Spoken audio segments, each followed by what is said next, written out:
I would like to call to order the meeting of the Sophia Travis Grants Committee. And our one item of business is to hear from the grant applicants who will describe their applications and will lay out information that the public will be interested in hearing about your organization. So without further ado, let me introduce the committee members. Peter Iverson is on my left. Denny Olm-Stevens is on my left also. On my right, Jennifer Crossley. And on my right again is Patty Johnson. And we put these people through a lot of work because they are reading all your applications. So you're going to begin with the list of presenters, and you all have a copy of it. And so I would like to recommend that that you can use either the center table or the podium to give your presentation. And it is 3 minutes. You will receive a tone at the 2.5-minute mark. And this has always gone very well, so I'm expecting that same thing tonight. You might see a light on the microphone. Just leave that light on if it's on, or if it's not on, just leave it that way too. We never know which is the best way to do it, but as long as we leave it alone, it seems to behave. I will advise that you have the mic fairly close to your mouth. So if you're tall, go ahead and raise it up. If you're short, go ahead and push it back down. So the first 3 presentations are Stone Belt, Pantry 279, and Mother Hubbard's Cover.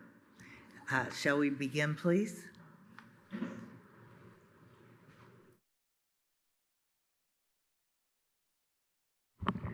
Hi, everybody. My name is Adam Hamill. I'm the Director of Community Engagement at Stone Belt.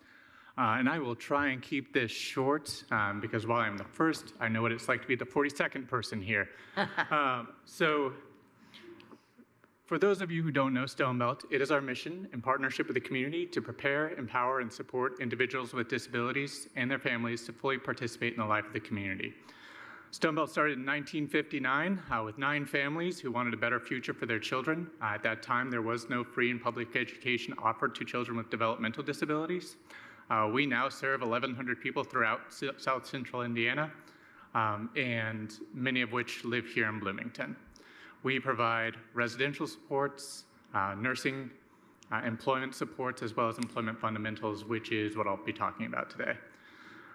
Our Employment Fundamentals program offers everything from life skills training to pre-employment skills training so that people can become more independent in their lives. The individuals that we support all had developmental disabilities, and back in the 1960s, the life expectancy of someone with developmental disability was somewhere in their 30s. We are now providing services to people well into their 80s and 90s. And while some people that we support may have needed hygiene and physical support throughout their entire lives, we are now supporting more and more people who need physical and hygiene support as they get older.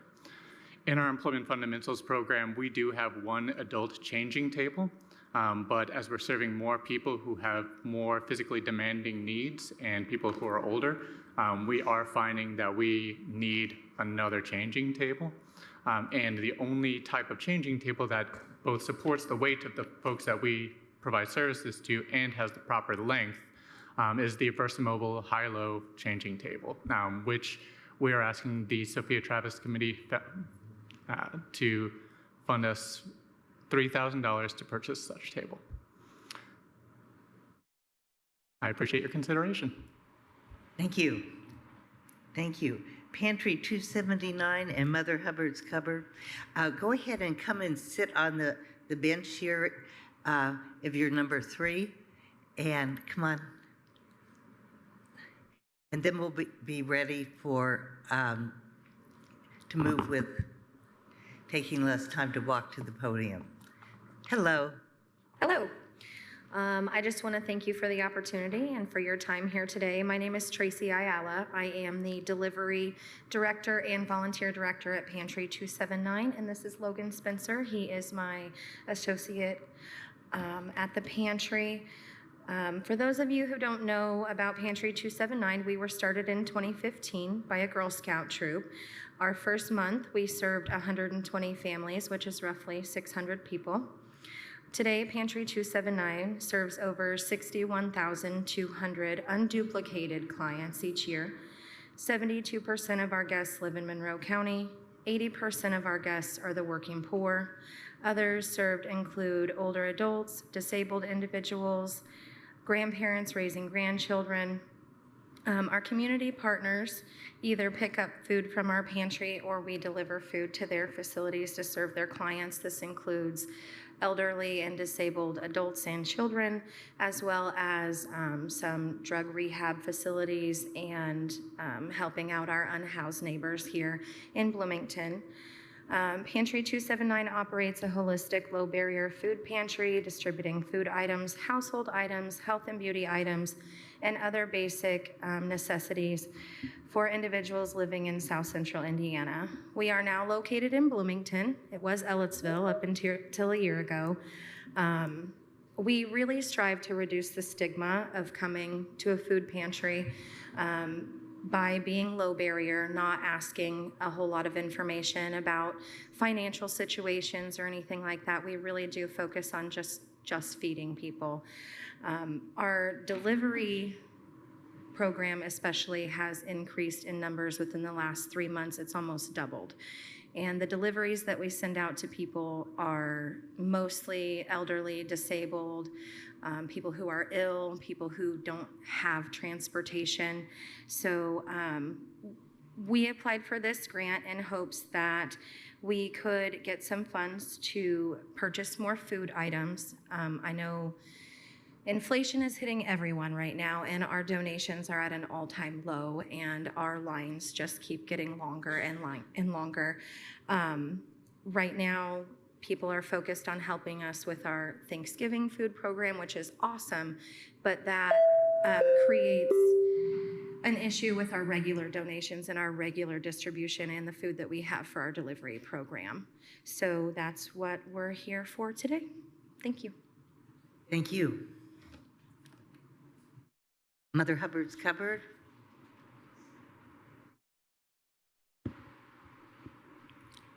It doesn't look like I have anyone signed in for that organization today.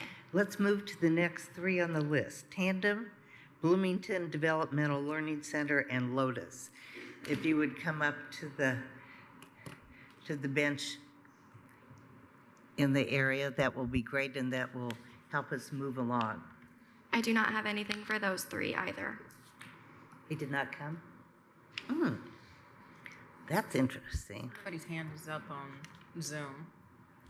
Is there, thank you, Jennifer. I don't see it. Which is it? Looks like there's two. Megan. Megan. And then there's a JD. That hand is up on Zoom. JD and Julie Duhan and Megan. Okay.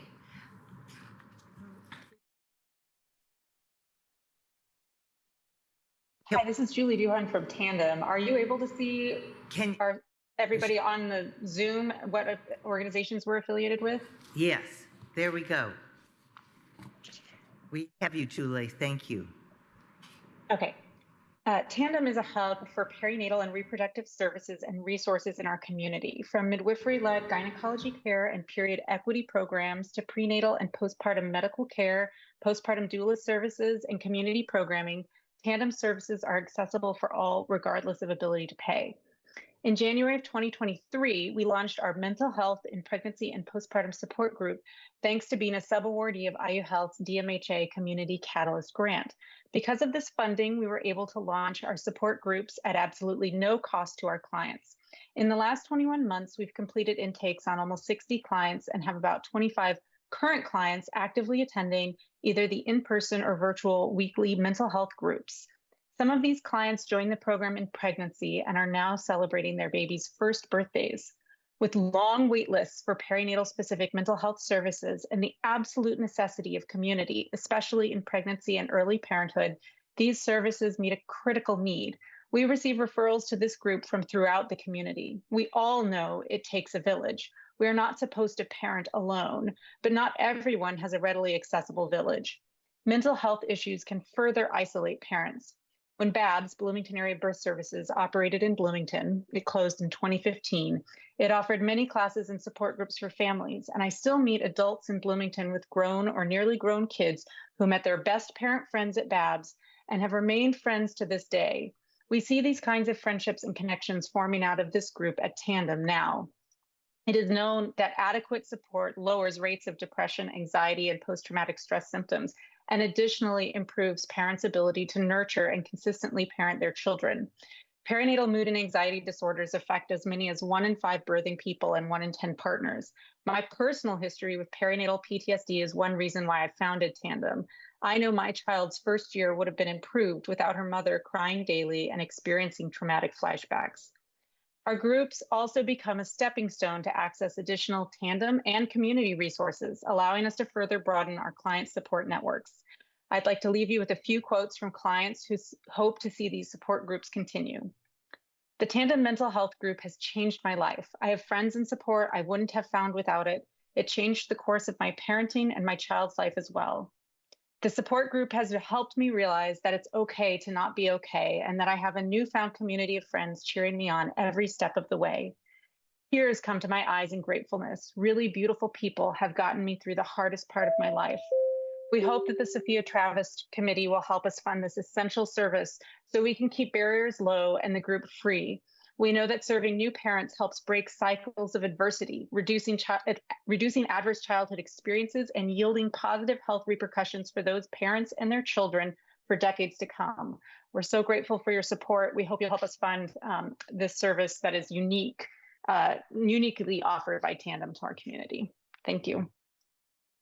Thank you, Ms. Duhan. Do we have anybody from Bloomington Developmental Learning Center online?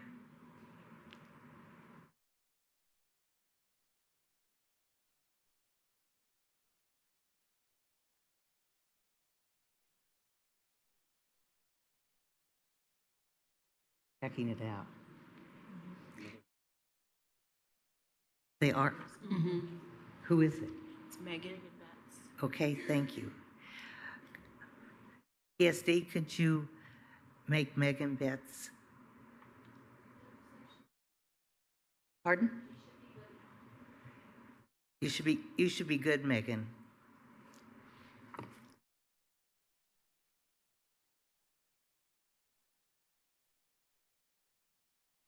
So I do see the microphone struck out on the screen, so that's why I asked.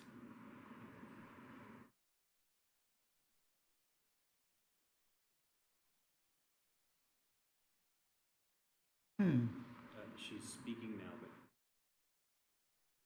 Okay, take a pause if you would, please, Megan.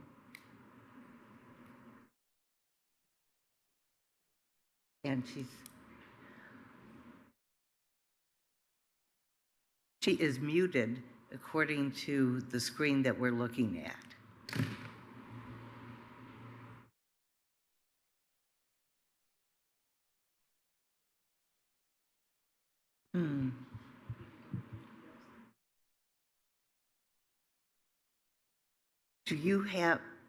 Can you click your mic icon, Megan?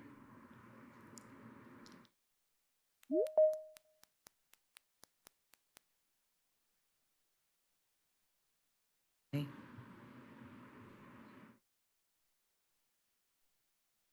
No.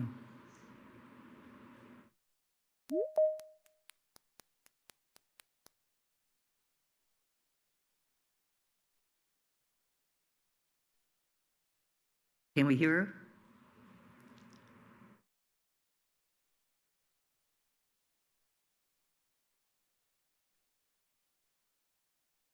Okay, can you hear me?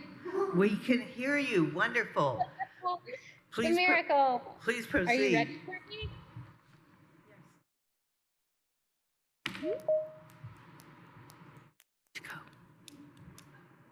Do you want me to go ahead? Yes, please, go ahead. Okay, great. So sorry.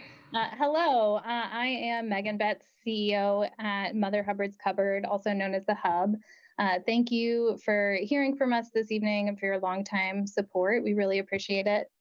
The Hub is a community food resource center that increases access to healthy food in ways that cultivate dignity, agency, and community. And that we at the Hub know that access to healthy food is a basic human right. The reality is that at least 12% of our neighbors here in Monroe County do not have reliable access to the food they need. For those 17,000 folks, the Hub is an essential resource center.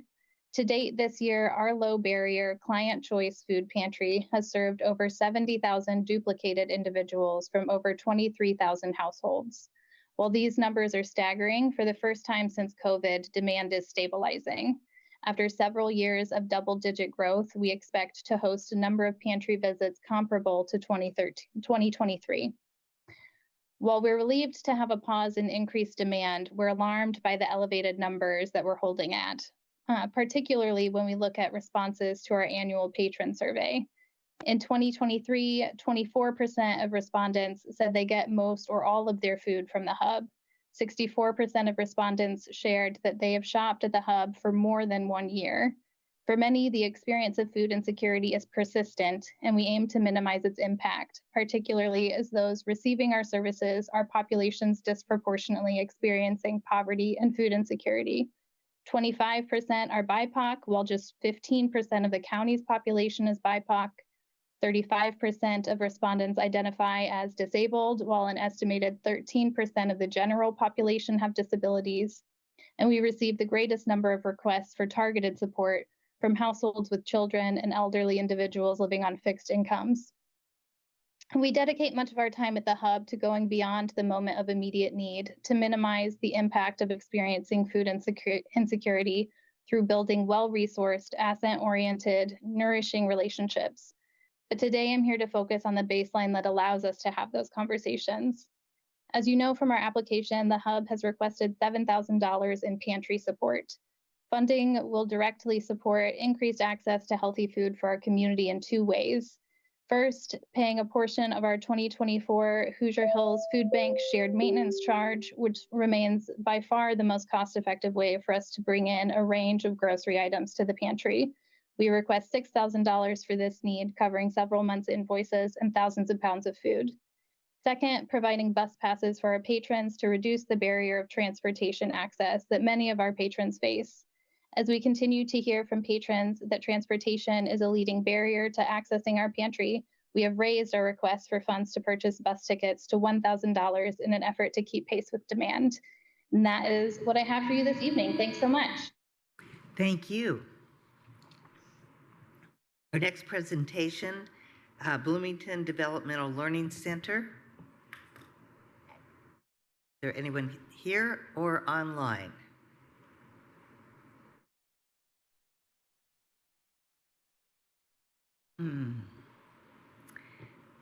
I think I'll move on to the next one, which is Lotus.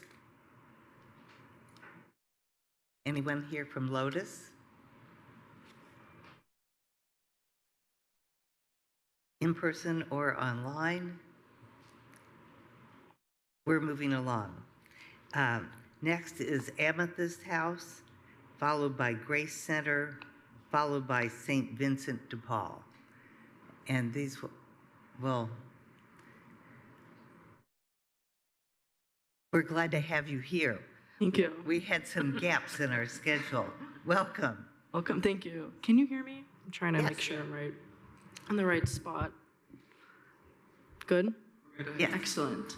Hello, council members. I want to thank you all for your time. I'm Delaney Dorsch, and I'm here from Amethyst House, a Bloomington-based nonprofit that serves individuals with substance abuse disorders Our services include residential and outpatient treatment, and we're emphasizing a foundation towards recovery. Our request for the Sophia Travis grant is $6,000, and that would include 13% of our food budget. The remaining cost would be $39,000, and which is covered from the Division of Mental Health and Addiction by the state of Indiana. This grant would aid in any unprecedented costs for the residential facilities, like the rising cost of food. All food expenses are covered within the residential fees to ensure the fruitful transition of recovery with filling nutritional meals. Adequate nutrition is essential towards the client's recovery process, and this can enhance mental health and physical health. According to the USDA, the consumer price index for food rose 25% from 2019 to 2023. And this can be attributed to many reasons like inflation, COVID-19 pandemic shifting consumption patterns, other global events, and animal disease. The 2022 average cost of food at the men's house was $52 a day and $32 a day at the women's house. The increasing expenses of food was average the daily cost of food at the men's house to be $69 a day and $52 a day at the women's house, $69 a day at the men's house. And this award would cover the cost of approximately 50 days of 2 meals provided towards the men's and women's residential homes. These costs have been attempted to be maintained from 2023 to 2024, but from August 2023 to July 2024, the consumer price index rose 2.1%. So, the requested cost of $6,000 will stabilize Amethyst's house during this period of rising costs. Our goals align with the Sophia Travis Grant's vision of health, food, nutrition, security, and shelter, and we want the utmost quality for our residents to enrich the Monroe County community members going through a very important transitional period in their lives. Thank you.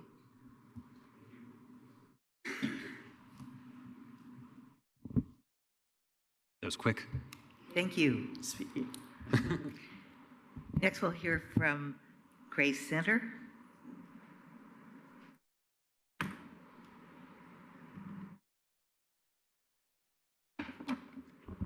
Good evening. I'm Chris Triba, President of the Grace Center Board of Directors, and on behalf of the board, I want to thank the Monroe County Council for its time today.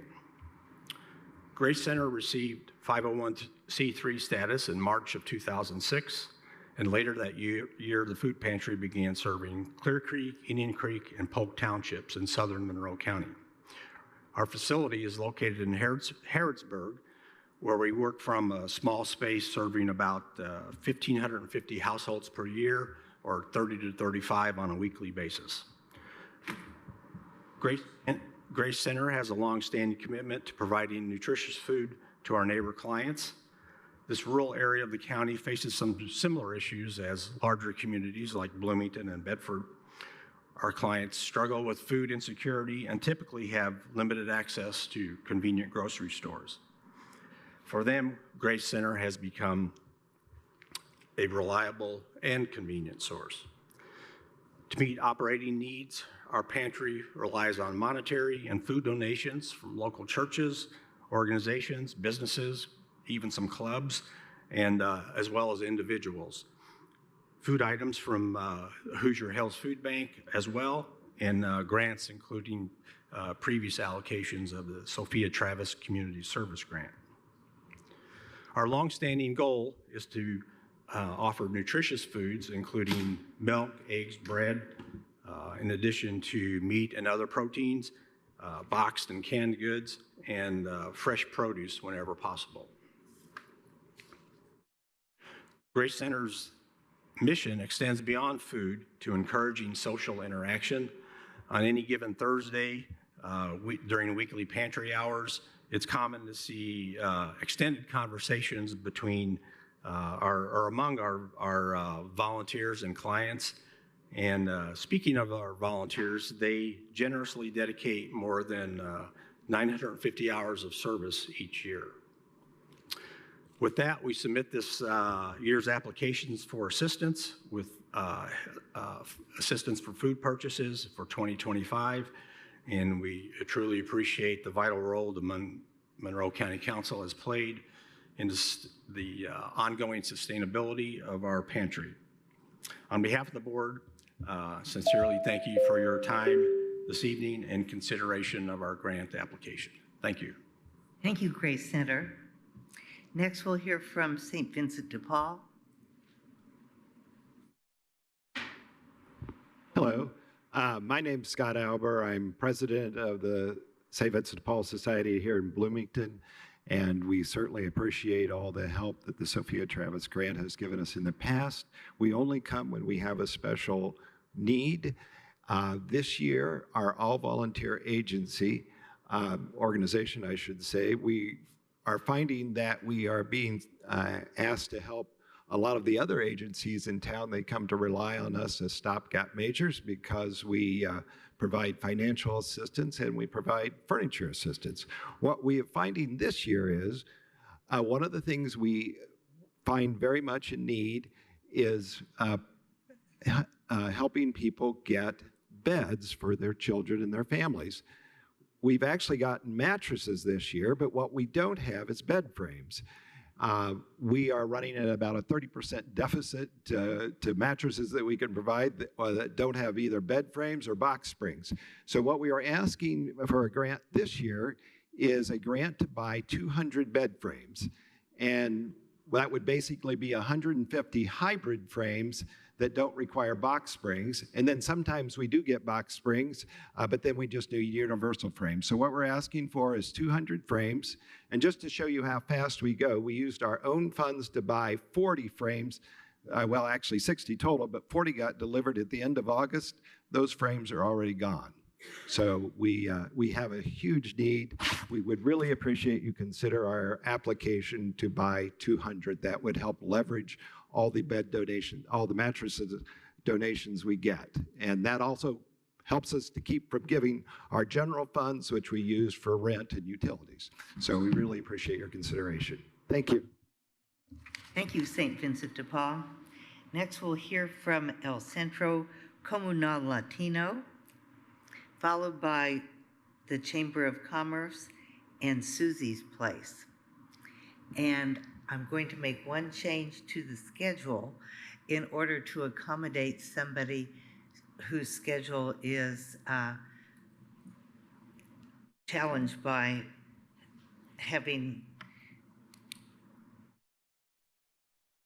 a time at the end of our presentations, and they cannot be here. So I hope you all will accommodate them. This is the Cancer Support Community, and they will follow Susie's Place in their presentation. Okay, let's hear from El Centro. Looks like she's online. And Hi, good evening. Good. I'm Hello. Ana Cordero. Can you hear me? We can hear you. Thank you.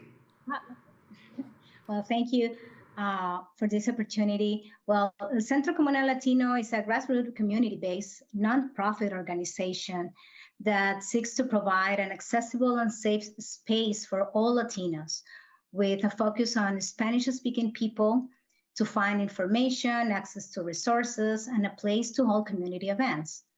El Centro Comunal Latino also seeks to promote communication and understanding among services agencies and the Latino community in order to facilitate their integration and encourage active participation in the greater Bloomington community. One of the main barriers in our community is the language. That's why sometimes El Centro helps people to communicate, and one of our goals with this project is to assist clients with settling in the community. While most of them are asylum seekers, have asylum cases pending, and this involves helping them with emergency expenses such as rent, food, and transportation. One of the main problems in our community is the rent. Many of them, they are new in the community, they are trying to find a job, they came with their families, and most of the time they are living with relatives, with friends, and they're living in very hard conditions. and it's hard for them to try to find the initial amount of money to move. That's why we are requiring to this project $6,000 to assist our community in rent and utilities. That's why, we are asking this amount because most of our clients do not qualify for assistance, as well as their immigration or asylum status create barriers for social services. Many of them, they can qualify for assistance at the townships, they can qualify for another housing programs, and the only resource that they have is contacting us. And that's why it's important for us to have the opportunity to apply and get the funds to help the Latino community. And thank you for this opportunity, and we hope to have the possibility to count with the Sophia Travis fund this year. Thank you. Thank you for presenting. Next, we'll hear from the Chamber of Commerce. Hello. Hello, I'm Katie Sensabaugh with the Greater Bloomington Chamber of Commerce Foundation. The Chamber's foundation has embarked on a mission to educate local middle school students on the vast career opportunities available to them in Monroe County. In order to reach 1,000 students this year and engage 50 local businesses and organizations, we are respectfully seeking a grant of $4,000 to aid in this youth enrichment opportunity, the Career Cruise. The Success School, a division of the Chamber's Foundation, will manage this program. The Success School, which acts as the connection between the business and education communities, strives to provide real-world learning opportunities for area K-12 students and to excite young people about future careers to shape tomorrow's workforce in Monroe County. We partner with MCCSC and RBBCSC and provide programming in elementary, middle, and high schools on job skills, entrepreneurship, career exploration, and financial literacy. Given the success of the inaugural Career Cruise last year, we are continuing this program and are expanding it, including Edgewood Middle School 8th graders to the cruise too, which will add 200 more students than last year. Students will take a field trip to the Monroe Convention Center, where our business partners will provide informative, interactive, educational, and a fun day surrounding the topic of careers. The Career Cruise is designed for students to feel as if they are vacationing on a cruise ship with Hawaiian leis and blow up palm trees and all of that. This is intended to bring a fun atmosphere to a somewhat stressful experience as students start to think about choosing a career path to follow in high school. Students will rotate through 4 different ports of call with exhibitor booths featuring local businesses.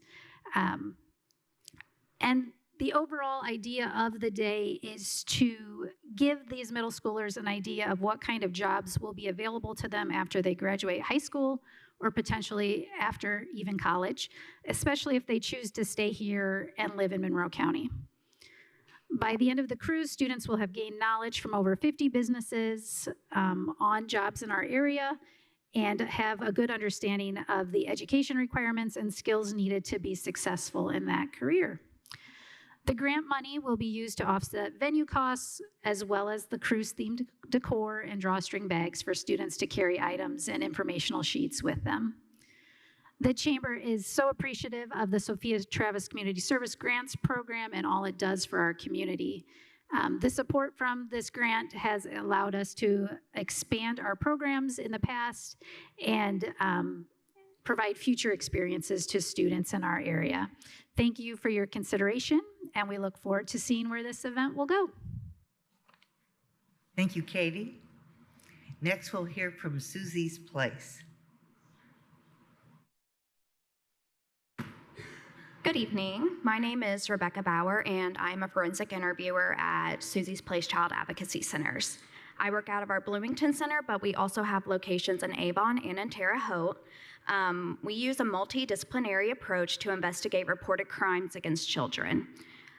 We are able to do this because of our partnerships with many different agencies. For Monroe County specifically, we work with Bloomington Police Department, Ellettsville Police Department, Monroe County Sheriff's Department, Monroe County Department of Child Services, Monroe County Prosecutor's Office, and IU Health. Since opening our doors in 2009, we have served over 16,000 children. Our Bloomington location was opened in 2011, and since that time, we have served 6,349 children, with 2,012 being children in Monroe County alone. Just this year, we have already served over 70 children in our community. We've applied for this grant because we are in need of assistance with our Bloomington expansion project. We are working to expand our ability to respond to pediatric medical forensic exams for child victims of sexual abuse and sexual assault. We are looking to include a private waiting room, a trauma-informed designed space, expand our clothing closet, add an additional child forensic interview room and family meeting room, and add additional office or workspace for medical partners and Susie's Place staff. Our medical program is only offered out of our Bloomington Center at this time. It is also the only pediatric medical forensic exam location in the entire South Central region of Indiana. As of this time, our medical program has already served over 500 children since it began in November of 2016. We have been working tirelessly to try and acquire the funds necessary for this expansion. It is quite substantial. If we are selected for the Sophia Travis grant, we are specifically hoping to use the funds to add the additional child forensic interview room. We use a system called iRecord for all of our interviews. iRecord is how we digitally record our forensic interviews and display them on a closed circuit television in another room for our multidisciplinary team to watch in real time. This allows the child to have one comprehensive interview, which helps reduce the recurrence of trauma and the number of times a child has to retell their experience. Instead of the child having to tell a detective with a law enforcement agency and a worker with DCS and all of that, they can just do it one time with the forensic interviewer in a room with just those two, and all of those members can watch while it's happening live and come up with questions that me as a forensic interviewer may miss. So we would be so appreciative if we were selected for this grant. It would allow us to continue our work with child victims of abuse and violence in our community. Our goal is to increase our ability to provide the services needed for every child to have a chance at a safe and happy childhood. Thank you so much for your consideration. Thank you. Thank you. Next, Cancer Support Community. And thank you to Councilmember Peter Iverson for fielding this question about scheduling. Welcome. Thank you very much, and thank you for that adjustment. I really appreciate being able to be here face-to-face with you. My name is Stephanie Shelton. I'm the Development Manager for Cancer Support Community in the Bloomington office. We're part of a statewide organization. Our main office for Indiana is located on the northwest side of Indianapolis. The Bloomington office serves the Monroe County area primarily, with outer lying counties, Owen, Greene, and surrounding areas. We provide free support and resources to anyone impacted by cancer. What I'm here to talk to you about today is a specific program where we provide resources to cancer patients. Oftentimes when you're diagnosed with cancer, you experience a lot of new things in life. Maybe have to take some time off work. Your finances are different. Your daily activities are different. One of the things that we do is offer transportation and food financial assistance.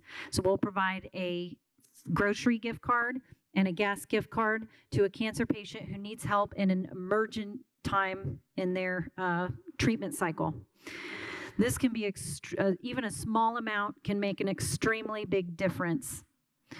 Someone who's doing radiation, for example, might attend 5 weeks in a row of radiation every single day and have to take that time off work. Maybe even their spouse has to take time off work to provide them care as well.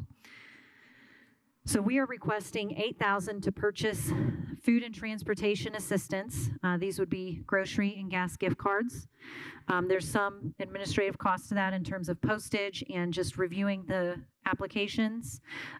We have a financial requirement for these applications to be sure that we're stewarding the funds in a very respectful way. And the financial requirement is 300% of poverty or below. So if someone has lost their job or has just taken time off, they can qualify. It looks at current financial situation, not the prior year. We expect around 40 cancer patients in this coming year, 2025, to request this assistance. One of the things that we've noticed is that this request is increasing. Last year, we received 26 requests. We believe it's increased. Is that 3 minutes? Okay. We believe it's increasing because there has been a shortage of funds providing transportation assistance through IU Health. So if there are any questions, I'm happy to answer. If not, then thank you for considering our request. Thank you. We'll go back to a regular order, and next up are Back the Line, College Mentors for Kids, and Bloomington Cooperative Living. Hello. Good evening. My name is Megan Harris, and I am the Secretary of Back the Line. Back the Line of Monroe County is a charitable organization that offers support to Monroe County's first responders and their families when tragedy strikes. We offer immediate monetary and emotional support to the surviving families of a fallen, ill, or injured Monroe County first responder. Since our inception in 2021, we have served over 20 first responders. This support is individualized to each case's needs and can consist of monetary support, meals, lawn care, child care, and mental health resources. Throughout the year, we also provide access to peer support, chaplain services, social workers, grief counseling, and incident debriefings. We are seeking support for our annual Hometown Heroes event at Jellystone Campground. This event strives to create a weekend of mental and emotional reprieve for our first responders, create lasting memories within the participating first responder families, and create connections of support amongst the 15 departments that we support. This event serves both as a weekend of fun and as our biggest fundraiser of the year. All money raised from this weekend is used to fund injured, ill, or fallen first responders, as well as to support our mental health initiatives. This upcoming Hometown Heroes will be the 5th anniversary of the line of duty loss of deputy driver, and we expect a larger than typical crowd. If you were to ask any of our families that have participated in our previous Hometown Heroes events, they would tell you that this weekend provides a critical resource for them. According to a 2022 Psychiatric Times article, our first responders have a higher rate of PTSD, suicidal ideation, extreme exhaustion, and deaths related to job stress. In fact, first responders are more likely to die from suicide than from a line of duty death. This Hometown Heroes weekend provides a time to relax, take an emotional and mental break, and reconnect with their families. This time is critical since the divorce rates within our first responder community are 15% higher than the national average. After this weekend of fun and support, our participants report feeling restored and ready to return to service. While we have previously used our own funds and some minor local donations to fund our Hometown Heroes weekend, it can deplete our financial reserves that are allocated for mental health support and financial assistance in times of crisis. This year, we are seeking more community support for this event to help with expense costs, as well as to ensure that our first responders are supported by the county and the people that they serve. Our first responders give everything they have to this county and its residents, and we want them to know they are seen and appreciated for their dedication and effort. Unfortunately, all 15 of our first responder departments within our county are understaffed and underfunded, so the mental, emotional, spiritual, and physical support we can provide is vital. Funds received from the Sophia Travis Grant will directly improve the health of our many fire, police, EMS, and dispatch departments within our local county. Thank you for your consideration and for supporting our county's first responders. Thank you. Back the line. Next, we'll hear from College Mentors for Kids.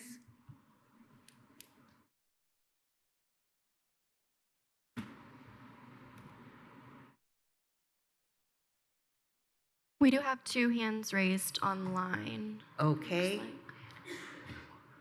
Well, we're not. And do you see the other one, Courtney? It looks like the hand went back down. Do we have anyone online for College Mentors for Kids?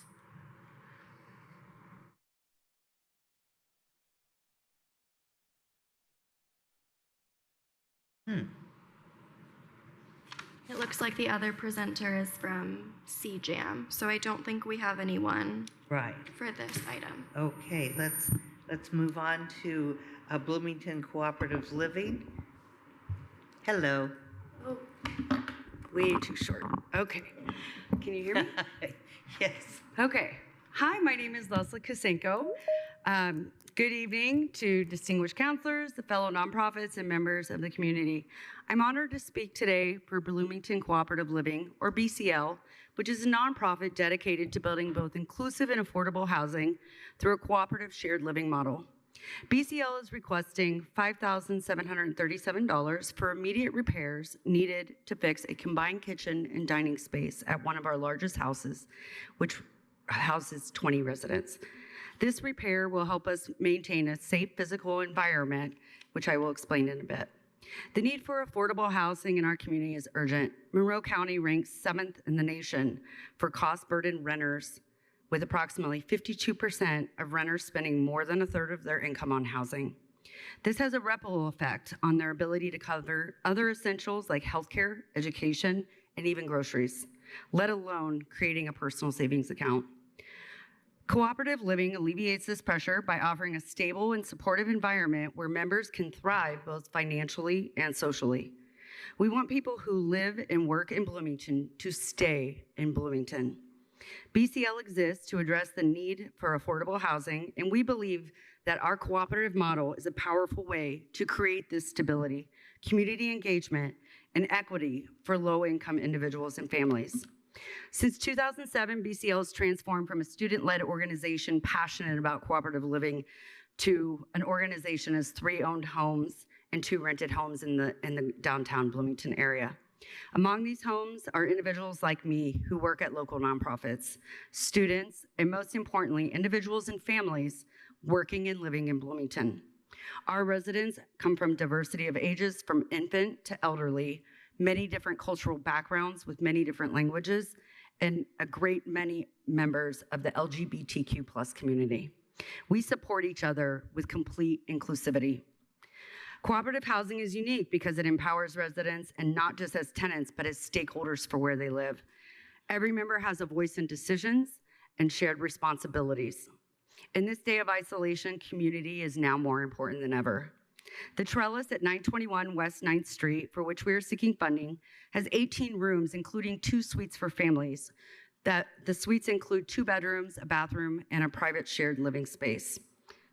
BCL owned homes requires tenants to fall below 80% of AMI to maintain these affordable house standards. Our model reduces the instability and ensures that renters and the cost of rent remain affordable over a long term. Our critical need for this flooring is because when in the height of the pandemic with skyrocketing materials costs, during the renovation, structural beam damage was found.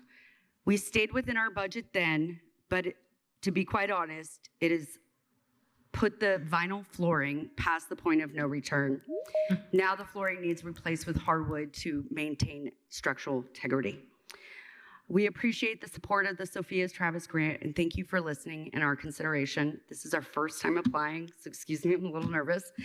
And in closing, thank you for the steps that you all make in the community. Any questions? Nope. Okay. I think you all will see that we don't have time to ask questions or we'll never get out of here. Although we want to. We want to. We can move. But that's why you write those proposals, so we could read them and answer our questions. So we have the welcome table, followed by Hoosiers Feeding the Hungry and Community Justice and Mediation Center. Welcome. Hi, good evening. I'm Reverend Sarah Lynn Gershon. I'm the Associate Minister at First Christian Church, and I'm presenting on the welcome table. First Christian Church has a long history of supporting and serving our unhoused community.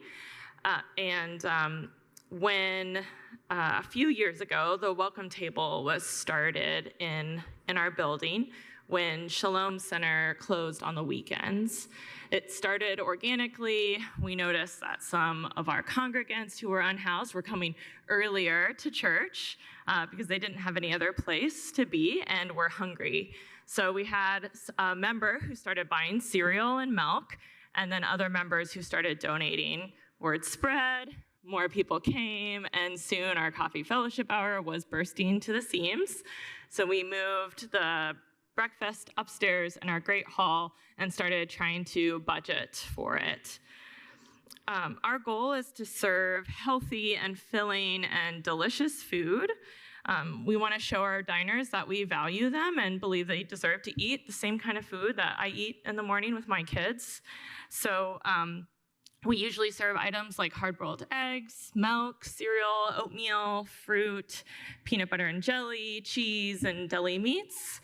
We love when there's ham sales at Kroger. We also, of course, have coffee and tea. Since its start, the Welcome Table started serving around 30 people. That's when we started to really fill up our small coffee fellowship room. Then last year, we were serving around 75 when you also helped support this breakfast with the Sophia Travis grant. Now we're serving closer to 100 every week. So our expenses continue to rise. I have a memory of getting a text message that one of the last Sundays was 124, but I couldn't find it. I know for sure that our most recently was 117 people. This naturally increases our food costs. We've also, of course, had increased cleaning costs and things like that for the room, and staffing costs, as we've hired a community engagement partner. He helps oversee the breakfast and also connect people to resources and coordinate if we can support them with whatever they're doing. So, for example, this last year, we've, in obviously conjunction with other really wonderful groups like Beacon, have helped support people who are getting into housing for regular attenders of the breakfast. This year, we're asking that you continue to help support our essential core items of milk and eggs as we continue to try to meet the growing demand and make sure that we're leaving everyone full when they go. Also, we try to help provide people with food for lunch, since there is also not a lunch or dinner on Sundays. Outside of, I think, Wheeler Mission is the only place that's provided. So yes, we've been providing also bagged lunches if requested and that's been supported by some local churches. Thank you so much for hearing our request and for your support this year, and I hope that you'll be able to support us next year. Thank you. Thank you, Welcome Table. Now we'll hear from Hoosiers Feeding the Hungry. And it seems like we have lots of hungry in Monroe County. There's a lot of people hungry. That's why we're all here. My name is Susie Jordan. I'm the new executive director at Hoosiers Feeding the Hungry. We're based in DeKalb County, which we had a little drive today to come to visit with you about our unique mission. We take in donations of livestock and venison and pay the processing fee through a network of over 45 processors in 60 of the 92 counties of our state, and we partner with 160 different partner agencies who are the recipients of the ground meat. This is the #1 product that most food pantries are in need of. Ever made a bowl of chili? You get the beans, you get the tomatoes, but where's the meat? Tacos without chicken or beef, venison or pork are a little boring for a child who's 6 years old and wants to just have a crunchy taco in their mouth. Most parents who are going to a food bank within Indiana and have the opportunity to pick up meat, it's the first stop they make because that's how they base the rest of their week's meals on, let alone plan for leftovers and how they can do it. Our agency is very unique in what we do. Last year, we had a transition in the leadership to me, and I took over in October. Unfortunately, the main source of our meat protein and our animals have been through the Monroe County Fair. Unfortunately, in 2024, we were not able to meet the need that the county fair had due to financial resources that were utilized prior to me coming on board. But I'm very happy and very proud of a community to stand up and the businesses that took over and made sure that the 30 animals that were donated were processed and donated to a lot of the organizations that you've heard of tonight. All the funds that were requested in the tune of $7,500, that will all go to be processing meat for next year's 4-H fair. We're planning ahead. We're also estimating that that cost in whole will be over $16,000, and myself and my agency are fundraising to make up that difference so it's not a burden to your community again. I'd like to thank you for the past support of our agency, and I look forward to the future support so that we can continue to make sure that people in Monroe County have that meat protein that most of us take for granted. Thank you so much. Thank you. Let's hear now from Community Justice and Mediation Center, and I believe we have Liz Granat online. Hello.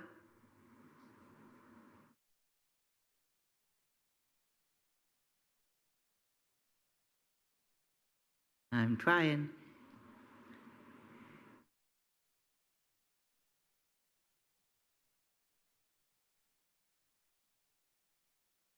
Liz, if you're waiting to get on,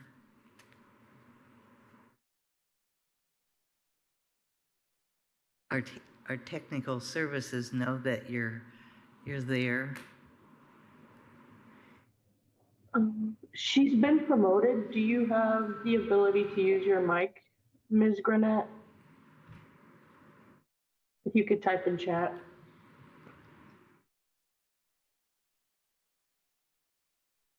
So we have, Liz, we need you to click your microphone and enable it. In the chat, she's saying yes.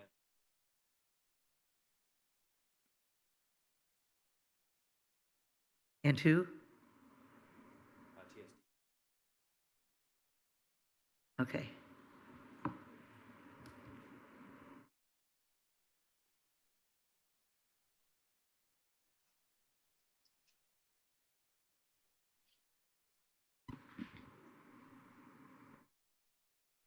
Oh, okay. Well, we're going to have to put that at the end, okay? So I don't see that we have anybody from CJAM to speak. We may have to adjust toward the end of our presentations and try and get the people that we've missed to come back in. I just wanted to point out that we did have someone that we missed earlier join online. So I was going to propose that we could have those folks present at the end if we miss anyone. Okay, so we know that we have missed who? We missed Lotus earlier, and I saw that they have joined virtually. Okay, Lotus, look towards the end of this presentation and we'll be very glad to hear from you. So, and CJAM, same thing if you are able to get on. So let's do People and Animal Learning Services, PALS. Hello, PALS.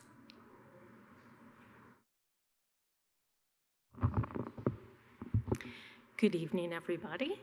My name is Chris Herring. I'm the Executive Director for People and Animal Learning Services. Our mission is to promote joy and quality of life, better health and empowerment by providing therapeutic programming with horses.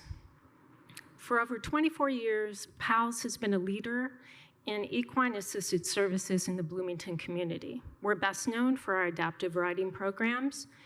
However, since I've been the executive director over the past 3 years, I've made a big step forward in addressing community needs.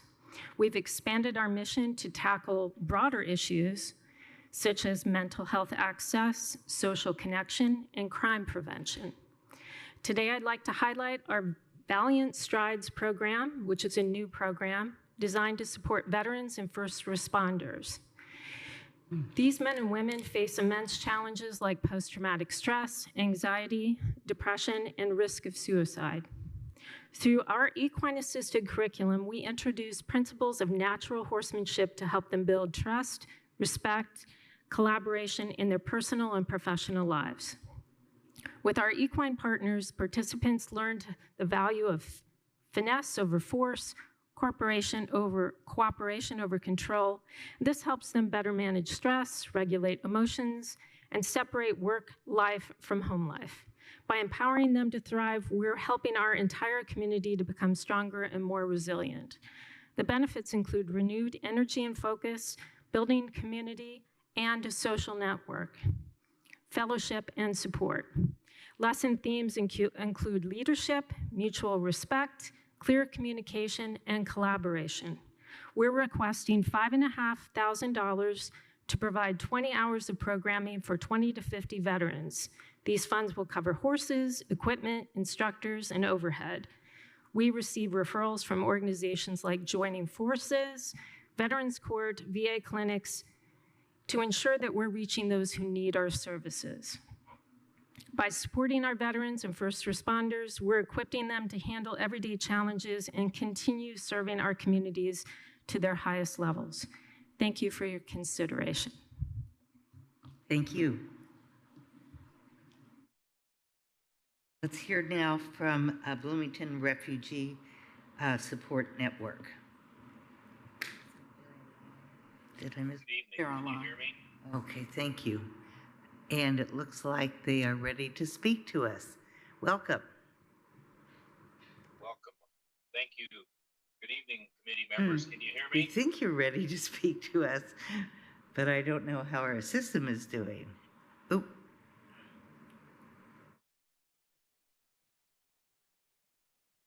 Can you hear me now? Can't hear you. Okay. Good evening. Refugee Support Network is a local all-volunteer nonprofit that since 2016 assists newly arriving families who fled violence in their home countries. We help them adjust to life in our community, help the kids succeed in schools, reacquire job skills, address urgent medical, dental, and trauma concerns. We do this in conjunction with the wonderful partners in our community from food pantries, medical offices, shelters, women's health and pregnancy centers, faith communities, etc. Over the past 8 years, we've helped over 200 families who fled violence in countries such as China, Afghanistan, Iraq, Somalia, Syria, Congo, Venezuela, Colombia, and quite a few others. In the past 3 years, we have seen our client mix evolve, now with more federal agency-sponsored refugees coming to us for support after their agency financial support has ceased. We also see more incoming families who fled violence and needing support, who came through alternative refugee paths, such as the Church World Service Welcome Corps program, United for Ukraine, and other asylum seeker paths. I'd like to emphasize the majority of our friends achieve financial independence within a year. A big focus of Refugee Support Network is helping mothers and children. When families arrive, the husbands are typically working, learning English, learning about the community. Older kids are in school, but the women with small kids are at home feeling very isolated with fewer opportunities to learn English and learn about getting their job skills updated to where they can contribute. And so we have many volunteer activities that help them, drive them to different activity. Another focus is helping new families understand and address medical concerns. Some of these are long-standing problems. Much of our support involves transportation to food pantries and these medical appointments. Another focus is coordinating with the existing ethnic group community members that have been here for decades, introducing them, making sure that they know about these families and leveraging their activities to where we can work together and provide greater comfort, greater welcoming to these families. Thank you for your consideration and support today. Thank you, Refugee Support. Could you please state your name for the record? My name is Pete Lenz. Thank you very much. Thank you. Thank you. Next, we'll hear from Beacon, please.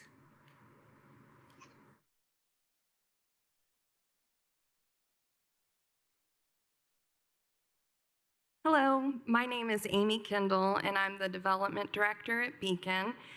Beacon's mission is to aid and empower people experiencing extreme poverty, especially hunger and homelessness.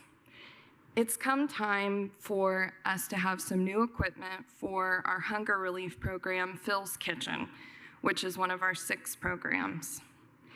Our hunger relief program is an integral part of our mission, and this equipment's very important to us. We're respectfully requesting $6,500 for a new industrial freezer. Phil's Kitchen is the 2nd largest meal provider in Bloomington. We serve breakfast and lunch 5 days a week out of the Shalom Center. In 2023, we served 53,437 meals to hungry people in our community. We keep our costs low. It costs about $2 to serve 1 meal at Phil's Kitchen. And we do this partially because we have a great partnership with Hoosier Hills Food Bank. We partner with them to receive approximately 80,000 pounds of food per year. And so our fridges and freezers are very important to us in having us be able to store food and have food be stored safely for our guests. We currently have 1 freezer and it's working fine, but we used to have 2 freezers and that 2nd freezer is broken. We tried to fix it. We regassed it, which is when you try and put the refrigerating component material back in it, and that didn't work. And it's just not, we tried to save it and it's just not working. So with a new freezer, with a 2nd freezer, we could store an additional 1,150 pounds of food, that varies, of course, depending some on what type of food it is. And this means we could receive more food per Hoosier Hills Food Bank delivery. And so that would just make things more convenient and more efficient for us. Also, it's important to keep food separated, like the seafood separate from the other types of meat and those things. So having more space would really help us make sure our food stays safe and that we have enough room. We would get really good use out of this freezer. The lifespan of an industrial freezer is 12 to 20 years. So the new Beacon Center that we're raising funds for currently, we would take that with us and we would use it until we couldn't use it anymore. So thank you very much for your past support and for your consideration today. Thank you, Beacon. Next, let us hear from Second Baptist Church.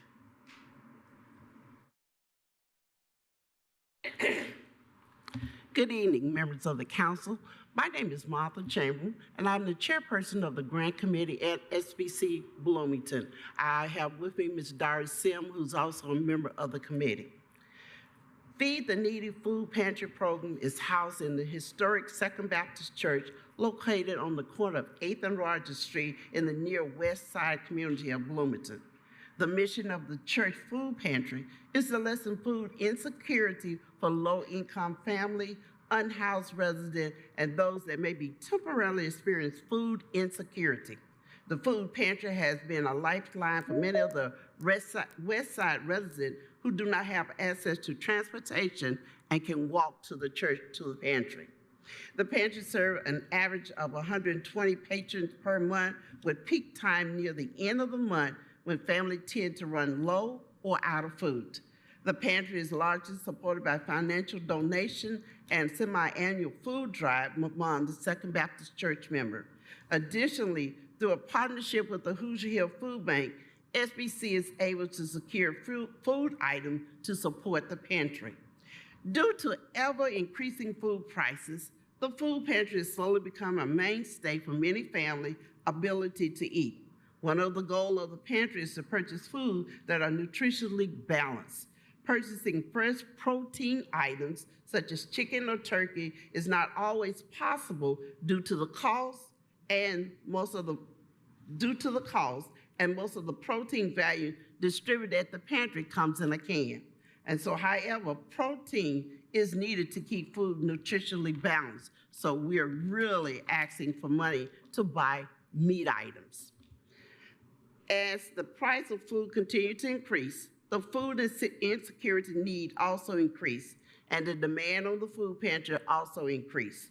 This grant will allow SBC to provide nutritional protein as well as other nutrition items for the food pantry patrons.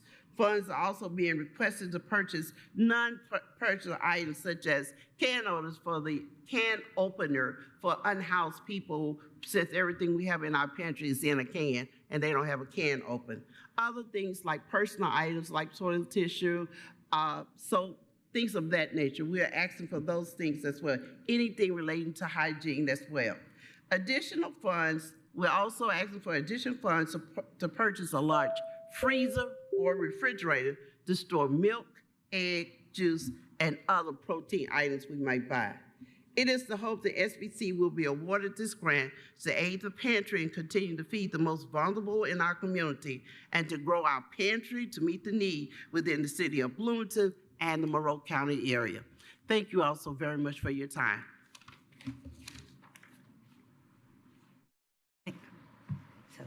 Thank you. Let us hear now from Middle Way House.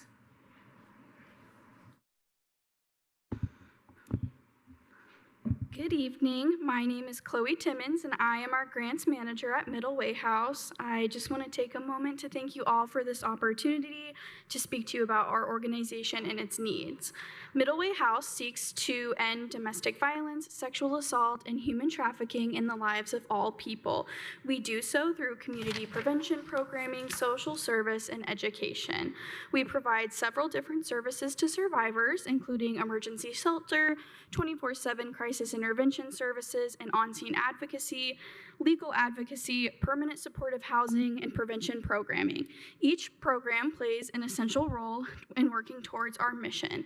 We are requesting funding today to provide bulk cleaning supplies to our residents in our permanent supportive housing program called The Rise. The Rise is a residential community of 28 2- and 3-bedroom apartments equipped with appliances such as stoves, microwaves, dishwashers, and residents also have access to laundry facilities on each floor. On-site programming is available at The Rise for GED tutoring, college coursework, financial education programming, and resume assistance, as well as practice employment interviews. These services are offered at no cost to residents. In addition to those services, we also offer client-driven programming through case management to enhance empowerment, quality of life, and social capital. A lack of access to safe, affordable, and permanent housing is a huge problem we see when we're working with survivors of domestic violence, sexual assault, and human trafficking. In order to reduce this barrier, we're looking to provide residents with cleaning supplies. It's something that might be overlooked often, and I think sometimes we take for granted. However, we see often that it's a big struggle for survivors as they are healing from their trauma. Middle Way House does work diligently to ensure our clients have access to food and household items, but it's becoming more difficult to sustain as we see rising prices with everything. It's essential that our resident survivors have access to these supplies to not only maintain our apartments at The Rise for future residents, but also to improve living conditions for survivors and their families and to garner a larger sense of independence within our residents. By providing cleaning supplies to our residents, we hope to continue working towards empowering all survivors and creating a safer and cleaner space within our building. Thank you. Thank you. Let us hear now from All Options. Courage to change. Oh, I'm sorry. We did. Courage to Change. You precede All Options.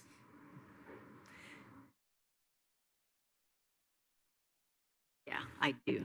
Thank you. Thank you. I'm Marilyn Grimes, Executive Director of Courage to Change Sober Living. Courage to Change Sober Living is structured housing, and our clients can stay up to a year with us. We have 41 clients now and 6 places, 2 women's and 4 men's. We have again this year asking for the Fresh Start Rent Scholarship.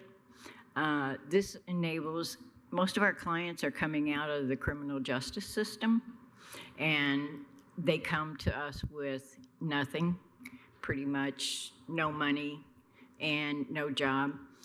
So our clients are part of living there. They have to obtain a job within the first 2 weeks.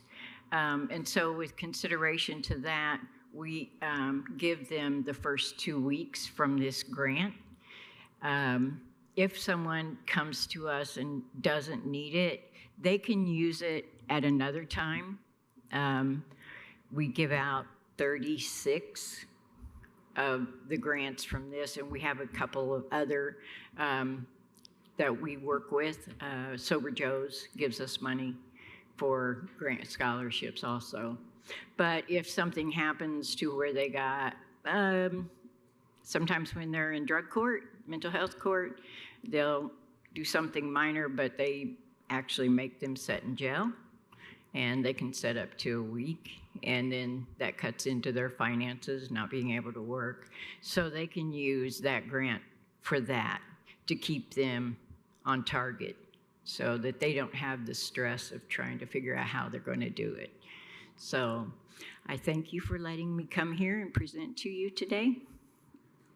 That's all. Thank you. Thank you.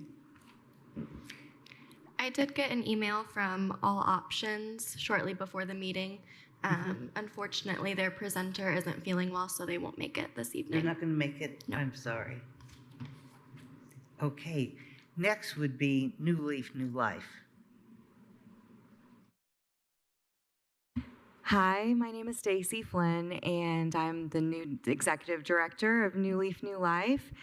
And we are a small Bloomington nonprofit, and we offer specialized services and resources to anyone who's been impacted by justice involvement. I'd like to share with you just some of our unique services and resources that we provide to those who are currently and or formerly incarcerated. So we have a letter writing exchange program with Monroe County Correctional Center, and we provide anyone the opportunity to gain resources and get questions answered. A lot of our questions consist of treatment applications, and when folks are incarcerated, those must be provided on paper. So anyone who identifies as having a history of substance use disorder a lot of times reaches out to us in order to obtain that treatment application, which could make the difference in them staying in jail or getting released and getting that valuable opportunity to, have some successful transition. We strive to bridge that communication. We work alongside folks at the Public Defender's Office here in Monroe County. We reach out to the jail liaison in hopes of trying to coordinate with the appropriate folks, whoever's on that specific individual's team, so that we can make everyone that is involved with that person's case aware of maybe a possibility of a bed becoming available and open, and giving that person the ability to reach out and get the resources that they need. We also have a transition support center located on South Walnut Street, which is an office we encourage people to come visit upon release. Typically, they come see us maybe when they are at a sober living program or in some other local treatment program here in Monroe County. And we offer not only reentry goal planning with our case managers, but also referral systems with a few entry-level employers here in the area, and also with any basic necessities such as clothing, hygiene, things like bars of soap, razors, things of that nature that they generally don't have when they're transitioning. We also make available to them non-slip work shoes. A lot of folks are going into a restaurant job where they need shoes specific to be able to start that job. And we just want to emphasize the fact that throughout this process, we also coordinate transportation a lot of times, which can be a barrier for folks who are maybe trying to leave the area even to get treatment elsewhere, or when they are in our area here doing those same sorts of things to better themselves. We are requesting funding once again this year on behalf of the Sophia Travis Committee to continue offering that much needed support, our unique services that we offer at our office and inside of Monroe County Correctional Center. We expect more growth in our client numbers in the coming year in comparison to our statistics and data that we have been formulating a better way of doing. So with that, I would like to thank you for your past support of our mission, and thank you for your time and consideration this evening. Thank you, New Leaf, New Life. Next, we'll hear from Jennifer online for Big Brothers, Big Sisters.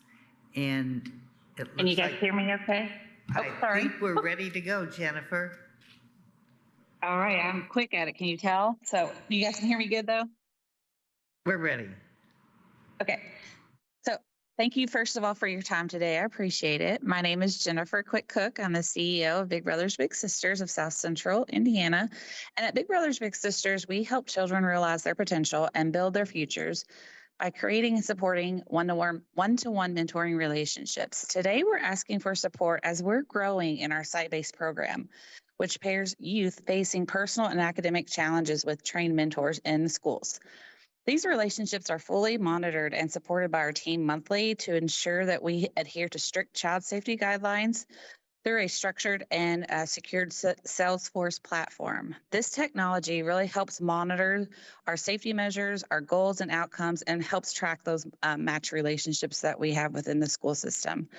We have found this year our schools are in need of additional support to help children to be more successful. And we've learned that by providing a mentor in the school helps to reduce the classroom disruptions, increase just the child safety piece with the school, and then it helps also to increase student engagement. It supports at-risk students, and it really does enhance emotional support and provides that overall positive behavioral change that we're looking for in schools.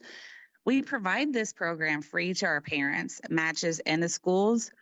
Our goal is to help parents and schools reduce burdens and barriers for school teachers and provide other resources to connect schools and families.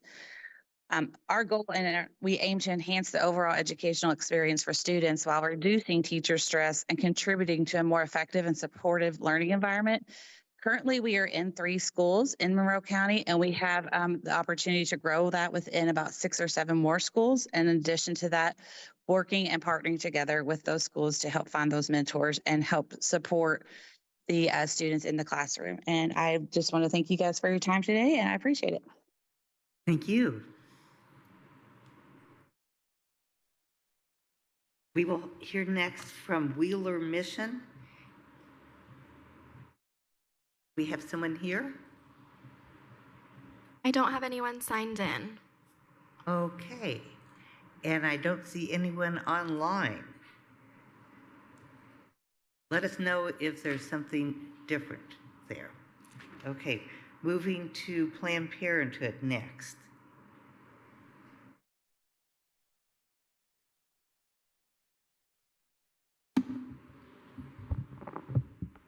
Hi, everyone. My name is Stephen Conrad, and I'm here on behalf of Planned Parenthood's Bloomington Health Center. We are a leading provider of sexual and reproductive health, and our health center serves over 2,300 unduplicated patients per year. As a safety net provider, we do not turn away patients no matter their income or insurance status, and we do serve a high volume of patients who require financial assistance to obtain their needed health care. Over the past 12 months, 45% of our patients in Bloomington were uninsured or on Medicaid, and 66% reported an annual income at or below 150% of the federal poverty level. Planned Parenthood is respectfully requesting operating support this year. We have been under financial duress for several years, and at the time of this grant application, our Bloomington Health Center is operating with a deficit that exceeds $400,000. Our operating challenges include a decline in patient volume, now that so many people are forced to leave the state for care. We've also had our own licensed and non-licensed clinical staff leave the state, which makes it challenging to maintain our normal appointment schedules. Our personnel and supply costs have inflated every year since the pandemic, and Medicaid reimbursement rates are now significantly lower than the actual cost of providing care. And lastly, we need to provide patient navigation for those in need of abortion care, miscarriage management, and gender-affirming hormone care. But patient navigation is not billable or isn't reimbursed by insurance. We are working to increase earned and contributed revenue opportunities, but it will likely take a couple years for our health center operations to stabilize. Our board has recently announced a budget reduction that will likely include health center closures around Indiana and in multiple states. But our Bloomington team is very determined to keep our local health center open and accessible to the thousands of people who depend on us. People in Monroe County need and deserve access to affordable birth control, HIV, STI testing and treatment, life-saving cancer screenings, gender-affirming hormone care, and more. Operating support this year will help make up for low Medicaid reimbursement rates. It will help us sustain our normal discount programs for patients who are uninsured, and it will broadly help us overcome our funding gap during this difficult time. Thank you for considering an operating grant that will help sustain Monroe County's family planning and sexual health safety net. Thank you, Stephen. We'll hear next from Boys and Girls Club.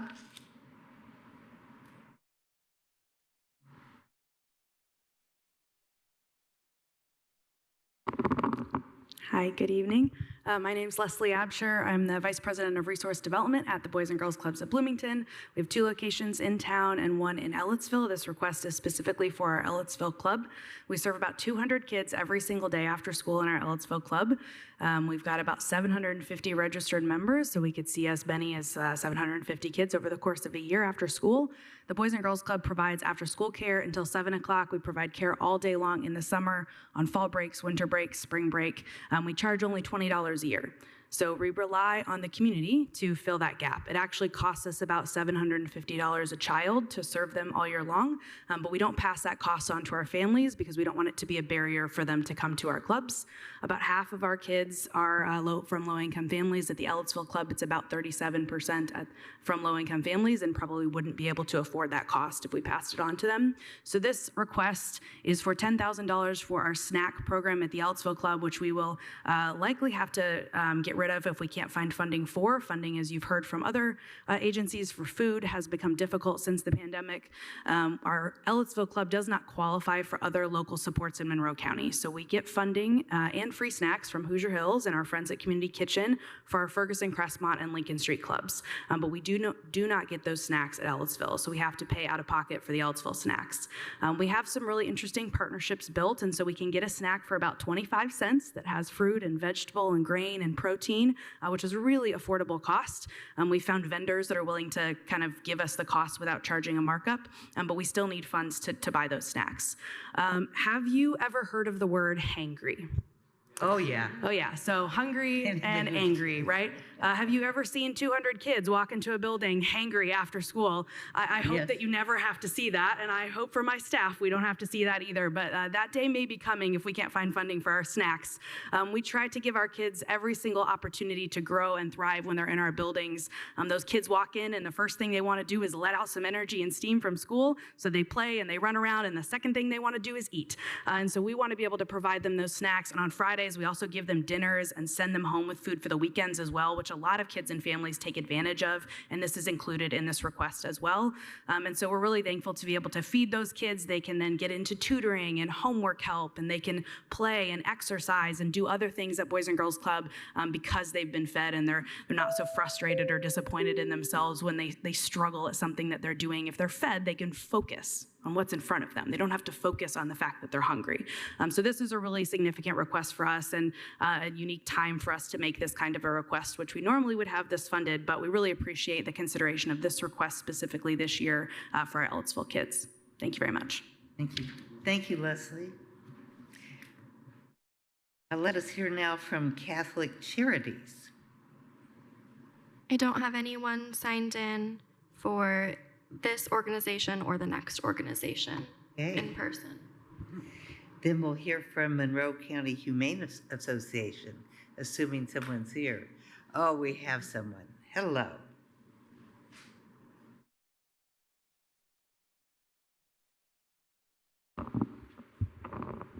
Can you hear me okay? Yes. Great. Good evening, members of the committee, and thank you for this opportunity.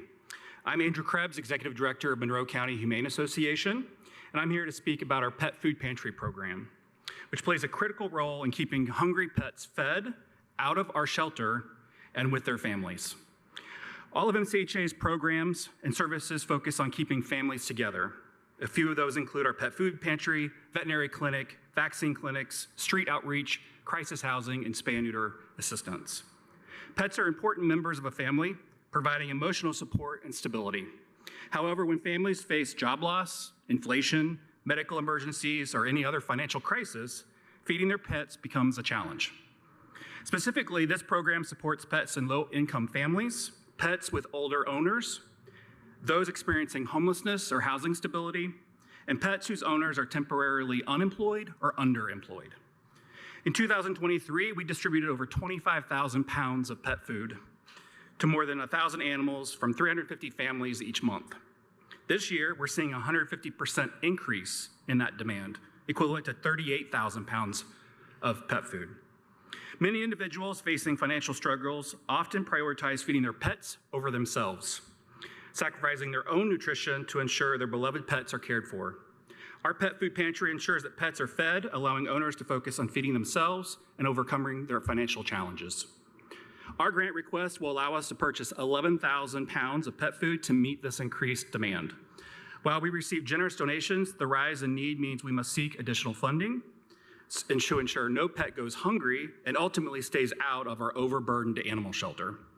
In addition to serving individual families, we serve pet food monthly to local partners, including Mother Hubbard's Cupboard, Beacon, Area 10 Agency on Aging, Kinzer Flats, and Crawford Apartments, to get food where it's needed most and to reduce barriers. Moreover, any food MCHA can't use is donated to Wild Care and is fed to the wild animals that are in their care.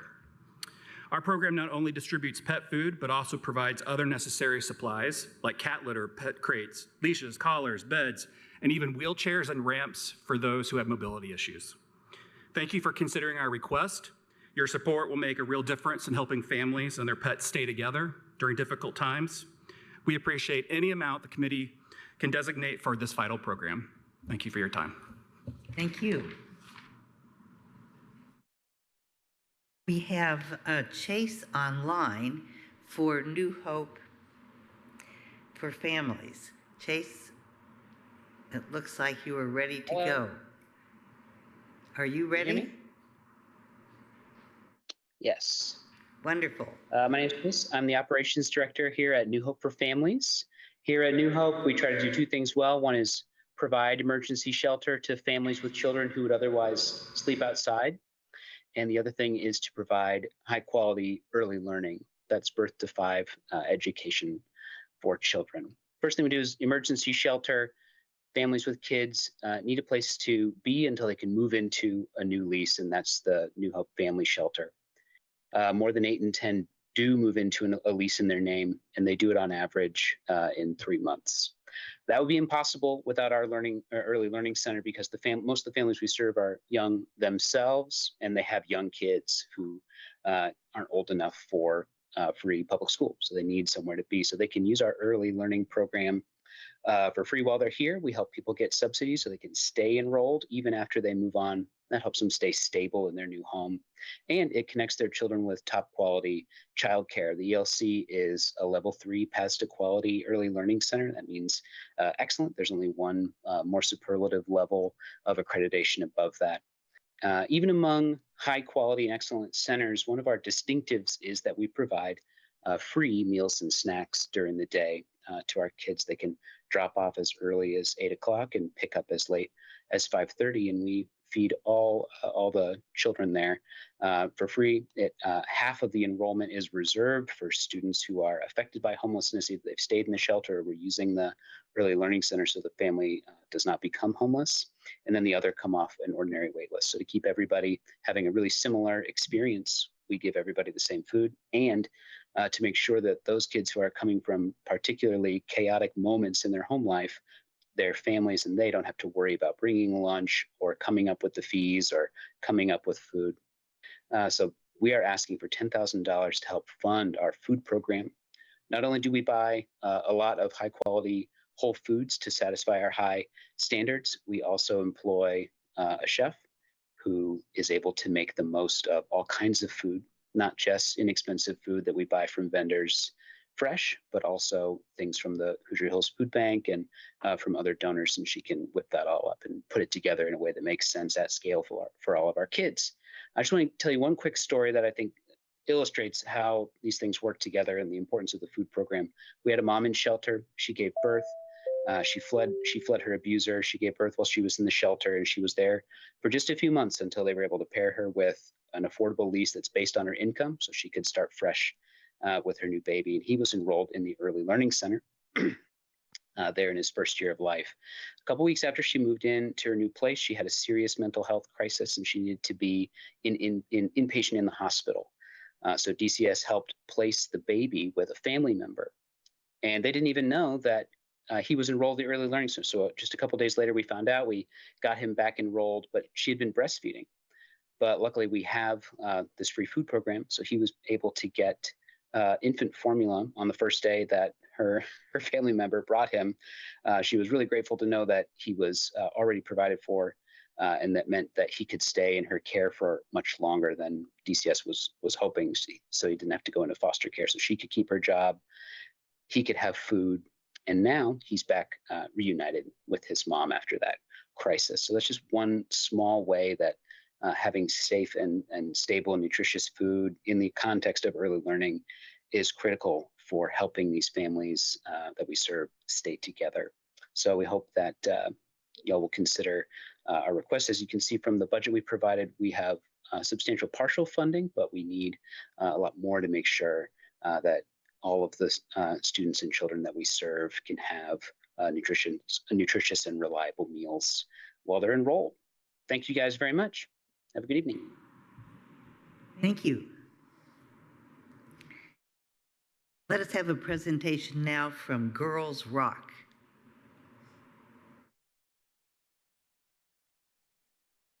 Hi there. My name is Carrie Albright. I'm a volunteer and outreach coordinator with Girls Rock. And first, I want to say thank you for the support that we've had from you all in the past, and for allowing me the chance to come and share with you a little bit about who we are and what we're trying to accomplish. So Girls Rock Bloomington is just one of the many Girls Rock organizations around the country and around the world. And our goal is to foster creativity, self-expression, and positive self-esteem for girls, trans, non-binary, and gender-expansive youth between the ages of about 8 and 14 years old, using music education and positive mentorship. And I could go on and on about our workshops and the collaborations we've had with WFHB and Women Writing for a Change, the performances that we've facilitated for our young campers on IU's campus and out in the community. But there's a deeper level that Girls Rock gets to, and we all know that mental health is a huge concern right now. And we know that 1 in 7 youth struggle with their mental health. And for LGBTQ plus youth, it is 45% that report considering self-harm. And it's even higher for LGBTQ youth of color. So that's where Girls Rock shows up for these young people. We know that music, through so many studies, we know that music has a positive impact on well-being, but creating music and using that form of expression is even stronger when it comes to mental health. And so for these young folks, what we aim to do is provide a safe and empowering space where they can express themselves through music, build friendships, and collaborate regardless of their identity. One way that we ensure that any youth who is interested in participating is able to is through our BIPOC Community Fund. And that is a scholarship fund for any youth, BIPOC, trans, limited in funding, who is interested in participating in our programs. No questions asked, it's just a full scholarship to participate in our programs. And what that does is it ensures access to folks who may otherwise not be able to participate, knowing that they're not just welcome, but encouraged and supported when they participate with us. Now, this past year, we had 15% of our attendees use that BIPOC Community Fund, which is an important piece of how we can keep this program growing. This year, we had 35 campers, which in our summer camp, that's a lot of campers to be playing music, teaching instruments, learning how to write songs, performing together these original songs they've written for our community, for each other, for friends and family. But what we know is that that is helping them build their self-esteem and their self-confidence. We also have a ton of fun. They're very silly. They create these wild songs. You can see them growing in the process, and so we're so proud to participate in this. But it really is through support of the community, through volunteers, and through organizations supporting us that we're able to do this. So I just wanted to say thank you for your support, and thank you for supporting the youth of Monroe County. Thank you. We have Community Kitchen online to give a presentation to us. Hi, this is Vicki Pierce from Community Kitchen. I'm having some sound issues, so I want to make sure you can hear me. We can, Vicki. Thank you.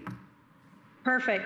So I apologize for not being in person. I ended up needing to do double duty and be in two places this evening. So I do want to thank you for the opportunity to present online. And I want to thank you for all of your past support, in particular for the funding that we received outside of this from the county council and commissioners that has helped us with our express location. Our request tonight is for funds for food purchase. We are the largest provider of free meals in the county, last year serving over 325,000 meals. 54% of the people we served were children, 14% were seniors, and 13% were experiencing homelessness at some point during the year. So the funds that you use to support food for us and the food that we're able to give folks goes to some of our community's most vulnerable. That is our request for this year. Just to give you some perspective, last year we spent more on food than we ever have. $225,000 almost on food. We are down, it looks this year, food expenses that we may be about $25,000 or $30,000 under that. So we're really excited to have leveled out and worked on some other funding streams and avenues for food donations. But it is still obviously a very large expense for us. Meals only cost us about $2.39 to provide, so any amount of funding really makes an impact. I did want to let you know too, because I have the opportunity to talk to you, that we are nearing the end of our Express project, our Express rebuild. So as soon as we have firm dates on that, we'll be planning an open house that we'll be inviting you all to. So we've been very excited about that new facility and all that it's going to mean, as it's almost twice the size of the previous one and much more efficient and effective for us. So we're excited about that, and that's really what we have going on right now. I'm assuming you don't have questions, but if you do, there is time, it appears, to ask those. Otherwise, I just want to thank you for the opportunity. Thank you. We have several organizations to present. Monroe County United Ministries is next.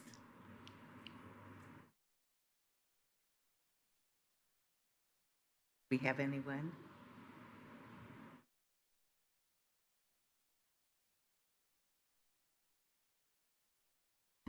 I don't have anyone signed in for that organization. Okay. Following that is Be Loved Transportation. Do we have Anyone for Be Loved?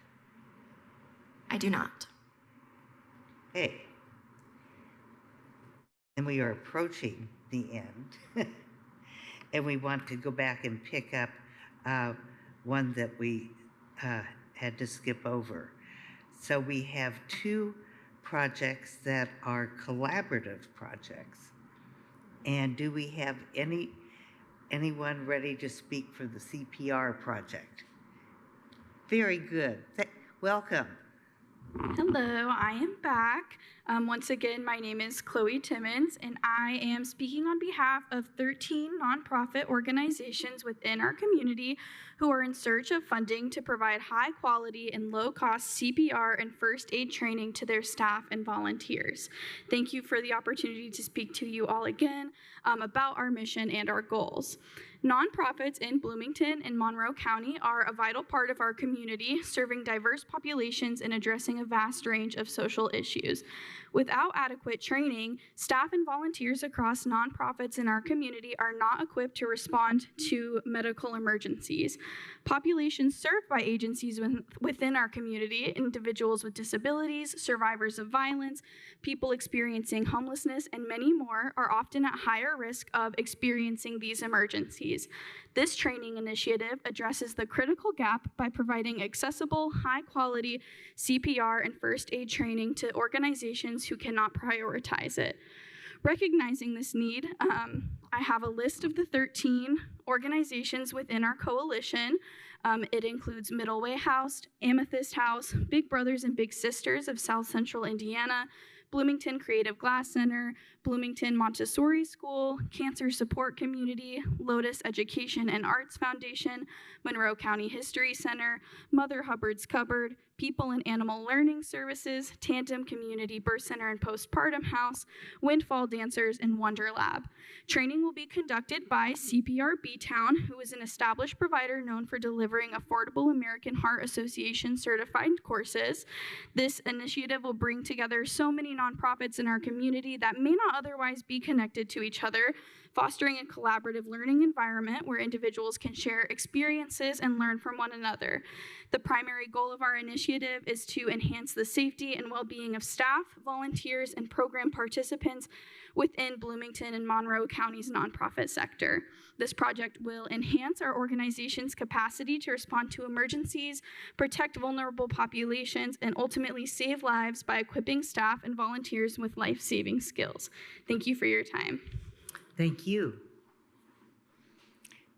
We have a second collaborative project, and it concerns financial wellness. Welcome. Thank you very much for having us. My name is Sandy Keller. I'm the Executive Director of My Sister's Closet of Monroe County. And with me is Marcy Hibbert with JC Bank. We're going to be partnering on this presentation together.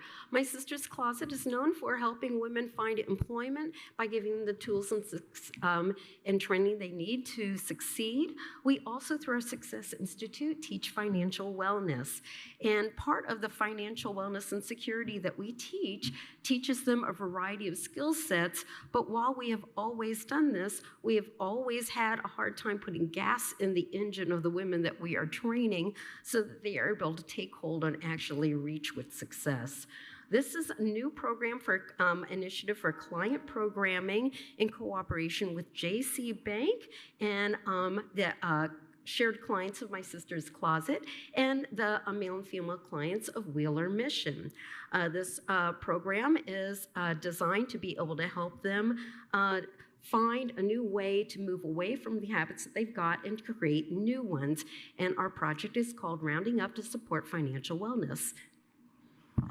At JC Bank, we have a program called a Roundup program, where if someone has a checking account and a savings account, every time they use their debit card, the extra money over and above whatever the dollar amount is would go to their savings account. We are asking for $5,000 today to fund this program so that we can help people move out of poverty, teach them how, through workshops and through financial mentors, how to budget, understand credit, learn about savings, and responsible spending. And so the clients that we work with regularly are saying that they need to pay for small things that generally only are no more than about $300, but it's difficult for them to find the money to do those. They generally go to their township, they go to churches, they go to the Salvation Army, and generally they don't have the tools to reach their goals. This program is going to move them away from predatory lenders and teach them how to be able to accomplish one budget goal at a time. Our goal is to train them to become habitual savers, and then we will teach them how to become partners with their advocates in the community that are helping them to reach their goals so that they establish their credit, they find employment, find affordable housing, they're able to maintain a car and things like that. And so, I would like Marcy to be able to tell you how we plan to extend the dollars from Sophia Travis. With the $5,000, normally if we were just going to give someone $300, clients $300, we could help 16 people. But with this program, we'll be helping to fund their savings. We'll be making a match to their actual savings dollars so that if they were to save $50, they would earn $10 from this fund. If we did that, we could help 100 clients achieve a $300 savings goal for that need that they had. And in the end, it would end up being $30,000 worth of savings that those 100 people will represent. So we're really excited about this project. And just one more thing, in a very small survey with 22 of our current and past clients, we asked them if this would be something that they would utilize, and 100% of them said, yes, sign me up, I'd like to do it. Thank you very much. Thank you. Thank you. So, one additional applicant, and that is Community Justice and Mediation Center. If Liz Granat is still online, and I don't see her listed. She also had someone from Lotus that logged on. Oh, do we have someone from Lotus too? If they're still there, but they did. Liz has she has her phone, or she said in the chat earlier, she has her phone. Okay. So let us do Lotus next. And I don't know who that is because I wasn't clued in on that. Can you tell us? I don't know who. I don't. That was Katarina. Katarina, are you still online?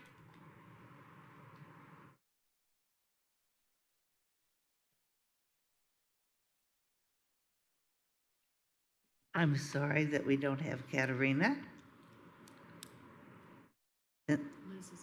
Then let us go to Liz Granat and CJAM, Community Justice and Mediation Center.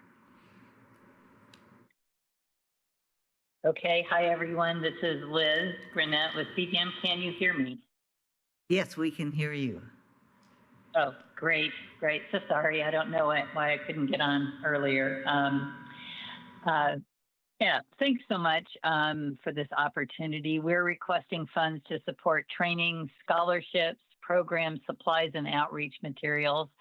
As I outlined in my proposal, we do provide programming through our Victim Offender Restoration Program and STEP, our shoplifting and theft prevention program, and these are primarily referred by the prosecutor's office and probation. We provide mediation and restorative justice training and workshops, group facilitation, and then mediation cases from both community and court-referred cases, which includes eviction court, where we served last year in 2023 over 600 households through the Eviction Prevention Project. And I want to share a little bit more about the work that we do in eviction court. Last year, there were 962 eviction cases filed in 2023 in Monroe County. Our teams of mediators provided mediation on Wednesday mornings and Thursday afternoons to 485 of those cases, where 82% were able to reach agreements to either remain in their home or voluntarily move out, thus avoiding an eviction on their record. 36% of these households are with children 18 years or younger. 85% were severely rent burdened, extremely low or very low income. 27% were county residents that were not living in Bloomington, and disproportionately 30% of the tenants are non-white. In addition, we also provide social service and housing referrals along with court navigation information, really helping the tenants understand what's happening to them and what's going to happen next. I share these statistics to underscore why we are requesting funding to support our EP outreach materials so that we can be more proactive in getting to tenants and landlords before they have to end up in court, and why we need scholarship funding to support our volunteer mediators to ensure we have a diverse and well-trained mediator pool. So thank you so much for your ongoing support of all of these wonderful organizations that are doing such important and good work in our community. Thank you so much and have a good evening. Thank you, Liz. I'm glad we got to hear from you. Is there anybody else that you think we can hear from? I think our list is complete. So let me just give a few items of business. A reminder that grant awards will be announced during the County Council's work session on Tuesday, October 29th. We start our meetings at 5 o'clock here in the Nat U. Hill room. And if you have any questions about procedures with these grants, go ahead and call into the council office. So, committee members, is there anything you want to add? This is an amazingly quiet committee. Okay. Thank you all for this long presentation, and we look forward to presenting our recommendations to the county council. The committee doesn't make the decisions on the grants. We simply make recommendations, and the council as a whole makes the decisions. So thank you, everyone, and we'll hear more from you on October 27th. Oh, excuse me, 29th.